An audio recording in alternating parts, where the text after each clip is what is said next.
Okay, so welcome to part 2 of my diagnosis story. Part 1, I looked at how I went for 30 years without realizing that I was on the spectrum. And so in this part, I'll be looking at what was the trigger and how I suddenly, over a relatively short amount of time, came to be very sure that I was on the spectrum and started identifying as having Aspergers. So I guess the biggest trigger at the start was I read a book called Look Me in the Eye, My Life with Aspergers, which is an autobiography of a man with Aspergers in the US called John Elder Robinson. And he was describing all of these things in this book that I just seemed to understand at a really, really deep level. And he was explaining them to the reader as if the reader wasn't supposed to understand. So I'll give you an example. Something like his psychologist would write down in his notes, "Oh, Johnny doesn't like to play with the other children." And he would explain in his own language, "Johnny would love to play with the other children. The other children are really mean to Johnny. Johnny would prefer to sit by himself than to put up with the meanness of the other children." Right, so you can see how there's like the outside perspective that the rest of the world sees and then his inside perspective. Whereas I found that I could really easily relate to his inside perspective and I didn't need him to explain it to me before I understood it.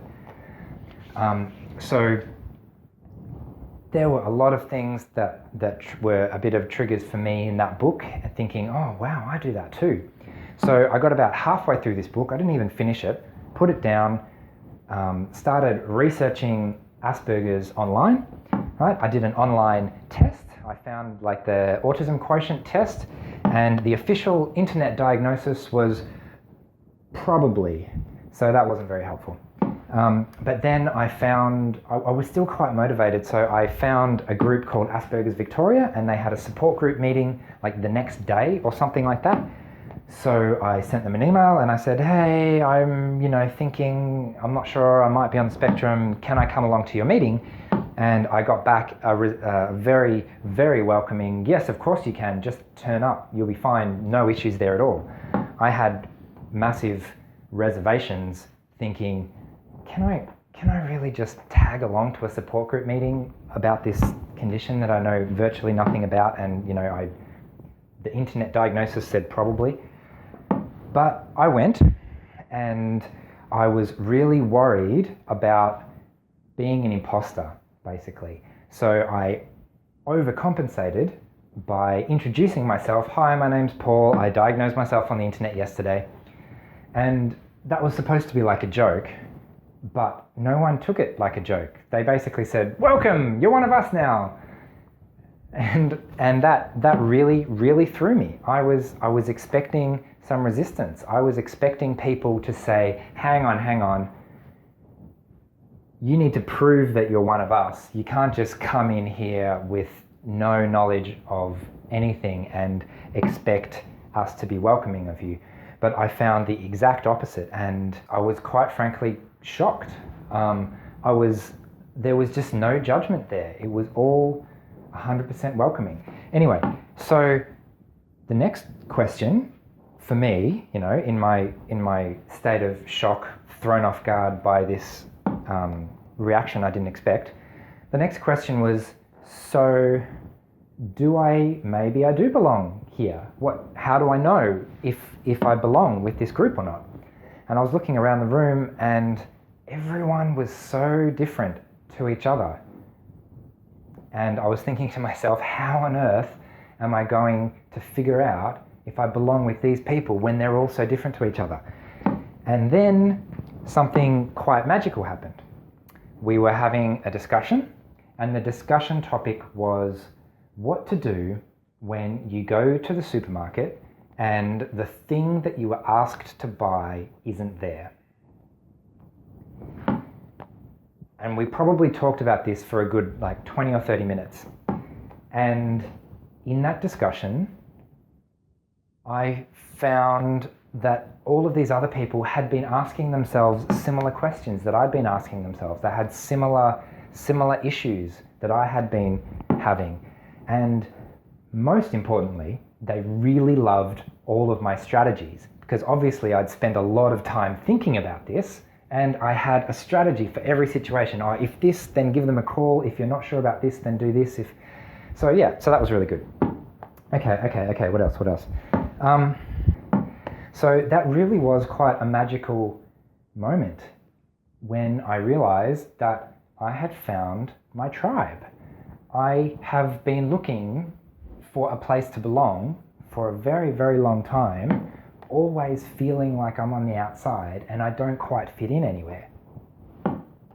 And all of a sudden, with this group, I feel like I'm supposed to be there. And I guess from that moment on, I was just sure that I was on the spectrum. And it wasn't because of any kind of intellectual reasoning. It was just from an overwhelming feeling of, wow, I've never been in a place with people that I've felt so similar to in my entire life. There must be something to this. I must be one of them. They are an Asperger's support group. I must have Asperger's, so that was the kind of emotional logic that was going on.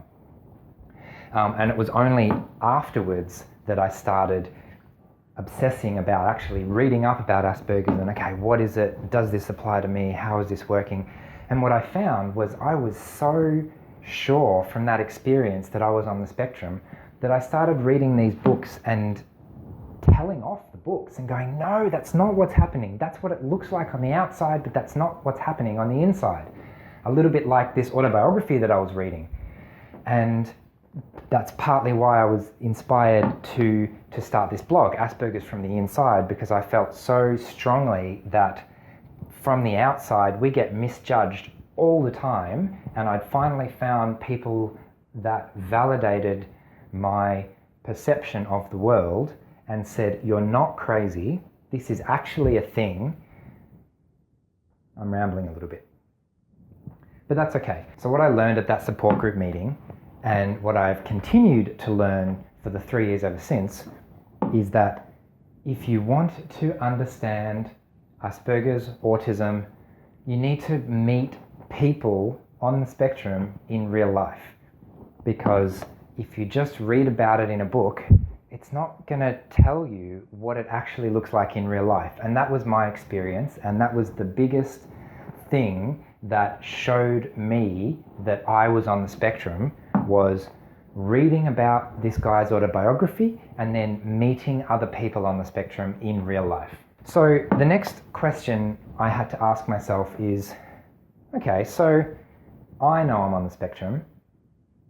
Are other people going to be as accepting? Because what I found was that the Asperger's community, no one wanted an official diagnosis. That was the last question on their mind. Whereas when I spoke to others who didn't really know anything about Asperger's or autism, they were pretty skeptical. They're like, what do you mean you're on the spectrum? You can't just diagnose yourself, right? You need to go see a psychologist and stuff for that. So I was reading up a lot, and a big question is the pros and cons of getting a diagnosis. And there are plenty of them. And the one that really stood out to me is that it's a common experience, and it was definitely my experience, to feel as though I've spent my whole life not being believed. When I say I don't work that way, when I say this particular thing that you've asked me to do, I can't do it for these reasons, or I need to do it this way because your mainstream way doesn't work for me for all of these reasons, I'm not really believed. And I felt like the label of Asperger's gave me something to point to and say, see, I told you I wasn't crazy. Not crazy. I'm not insane. My mother had me tested. Which is a quote I like from the Sheldon Cooper character. I'm not insane. My mother had me tested. So I really appreciated that validation that I felt from the community of other Aspies that I'd met. But what was I going to do in the rest of the world if I didn't have a piece of paper to back me up? And what I realized is there's always going to be people who don't believe you. Even if you've got a piece of paper and you say, look, this is a document that's recognized by the government, don't tell me that I'm not on the spectrum. That's still not enough for people sometimes. So I was umming and ahhing about it for a long time, and I decided that because the diagnosis meant so much to me in terms of that validation, it was really important for myself to be sure, to get a professional opinion, to be sure that I wasn't crazy, essentially, because I had decided that I belong and that I have Asperger's, but I can very easily doubt myself. So I decided to seek a diagnosis, and that will be the topic of part 3 of this series of my diagnosis journey. So stay tuned for that. Okay, bye. If you like this video, please give it a thumbs up and hit subscribe for weekly content just like this one. If you'd like to get even more involved, you can join the discussion on social media or support me by becoming a patron. Finally, I value your time, and you'll notice all my videos are ad-free, so please help me to cover what you want to hear by leaving me a comment and telling me what you think. So thanks for watching, and I'll see you another time.